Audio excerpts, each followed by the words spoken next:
আপনারা দেখতে পাচ্ছেন ভাই, আপনি সামনে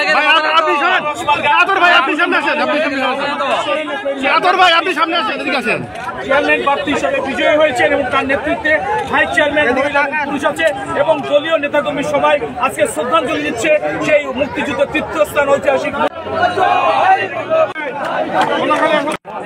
বিসমিল্লাহির রহমানির রহিম। আমি মুজিবনগর উপজেলার, আমি তো 15 বছর এমনিই চেয়ারম্যানের দায়িত্ব পালন করছি। এখানে তো আমি অতপ্রতভাবে জড়িত। তো আমি যে এবার উপজেলা পরিষদের চেয়ারম্যান নির্বাচিত আমাকে জনগণ করেছে এবং আমার 2 জন ভাইস চেয়ারম্যান আমি পেয়েছি।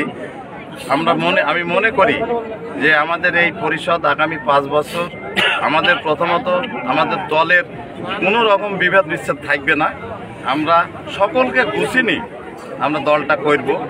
দলের যে ক্ষতগুলো ছিল সেগুলো আমরা মানে সেই ক্ষত স্থানগুলো আমরা সুন্দরভাবে সেগুলা আমরা নষ্ট করে দিই, সাজিয়ে তুলব দলকে, সাজিয়ে তুলব। এই নির্বাচনে অনেকটা হয়ে গেছে, আর যেটুকু বাকি আছে আপনারা জানেন।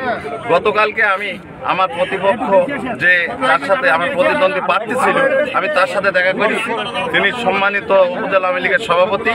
আমরা সকলকে নিই এবং আমাদের বর্ষিয়ার নেতা যিনি এই মুজিবনগরের মানে শুরুর থেকেই যিনি সভাপতির দায়িত্ব পালন করে আসছেন, আমাদের সেই বর্ষিয়ার নেতা জিয়াউদ্দিন বিশ্বাস, তার কাছেও আমি গেছি, আমাদের বর্তমান সভাপতির কাছেও গেছি।